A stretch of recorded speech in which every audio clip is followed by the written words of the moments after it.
So friends continue करते हैं। तो आज का टॉपिक अपना रहेगा इंडक्टर। दिखने में ये ऐसा दिखता है, इसको हम लोग कॉइल भी बोलते हैं। इसका जो सिंबल रहता है ना, वो अपना इस तरह से रहता है।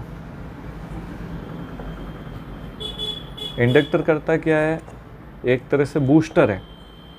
जैसे हम लोगों को एनर्जी के लिए एनर्जी ड्रिंक की ज़रूरत पड़ती है, वैसे ही ईसीएम के अंदर जब वोल्टेज को अप करना हो या डाउन करना हो, तो अप कंडीशन में हम लोग कॉइल को यूज़ करते हैं।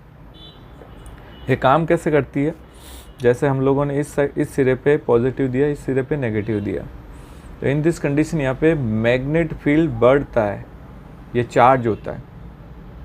एक लिमिट एरिया में हर एक इंडक्टर की एक अलग अलग कैपेबिलिटी और कैपेसिटी होती है। तो उतना ये चार्ज होने के बाद में जैसे ही हम लोगों को वापस रिटर्न में चाहिए, तो डिस्कनेक्ट करके हम लोग तुरंत वापस दूसरे पास थ्रू के थ्रू, मतलब किसी भी डिवाइस को कनेक्ट करके हम लोग वो एनर्जी वापस से यूज़ कर सकते हैं। तो ऐसे टाइम में इंडक्टर काम आता है। वोल्टेज को डाउन करना हो, स्टेप डाउन स्टेप अप, तो ऐसे कंडीशन में ये अपना इंडक्टर हम लोग यूज़ करते हैं, जिसको हम लोग जनरली कॉइल बोलते हैं। सो आगे अभी हम लोग देखते हैं पावर आईसी।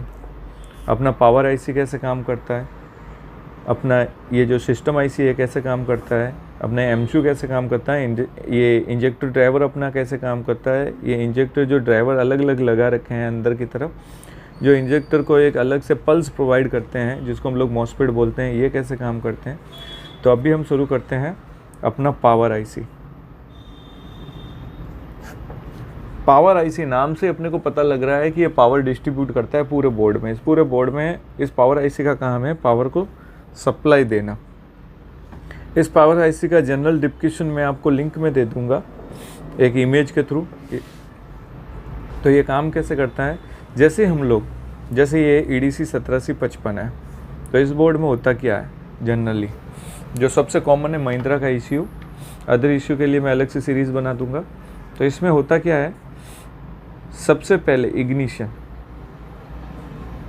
ठीक है ना, इग्निशन हम लोग ऑन करते हैं, चाबी ऑन करते हैं। जो क्लक्सर में जो इंडिकेशन वगैरह आते हैं, लाइट इंडिकेशन, उसको हम लोग बोलते हैं इग्निशन। जो सेकंड इग्निशन होता है, चाबी इन, फर्स्ट इग्निशन है, सेकंड इग्निशन क्लक्सर में लाइट वगैरह ऑन, थर्ड इग्निशन रहेगा अपना स्टार्टर।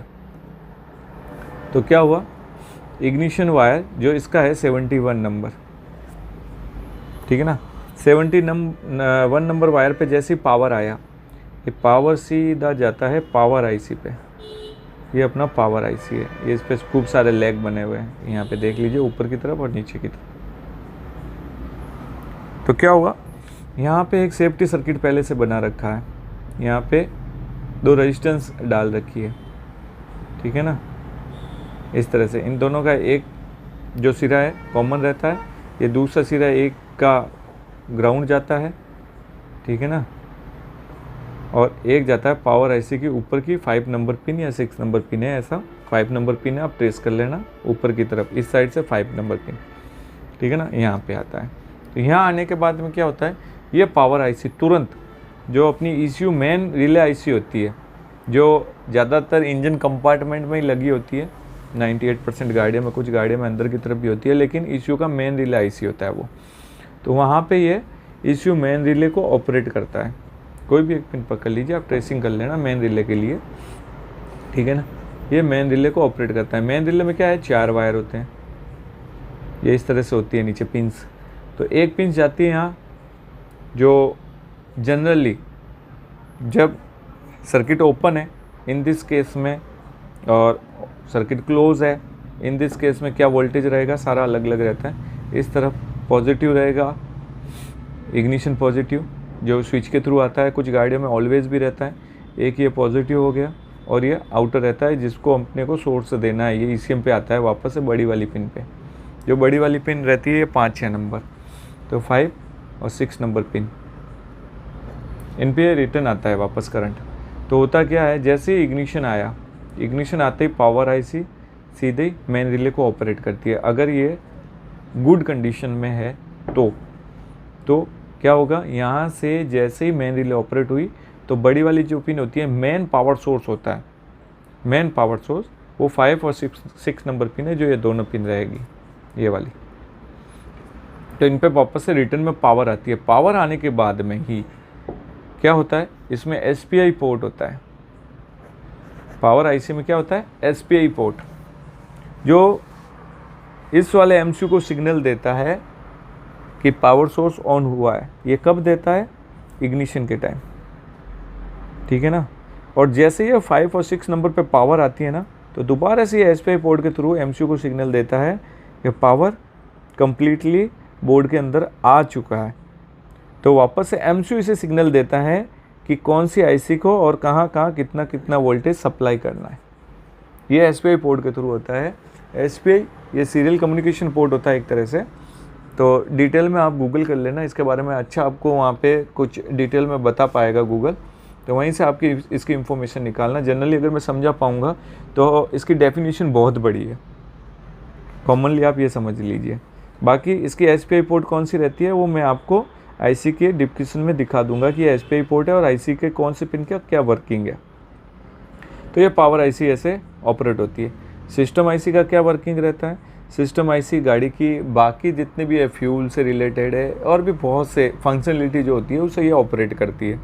जैसे आप ये समझ लीजिए कि आपका गाड़ी में जो टर्बो के लिए जो VGT लगा हुआ है तो उसको ऑपरेट करना है, तो बाकी जितने भी फंक्शनलिटी होते हैं जहाँ पे 3.5 वोल्टेज ऑफ कंडीशन में सप्लाई आती है और ऑन कंडीशन में 0 वोल्टेज आती है, जहाँ पे ऑन ऑफ का जैसे DRV हो गया गाड़ी का तो उसको भी ऑपरेट करना है, तो सिस्टम आईसी उसे ऑपरेट करता है, ठीक है ना। तो ये सिस्टम आईसी का वो काम है।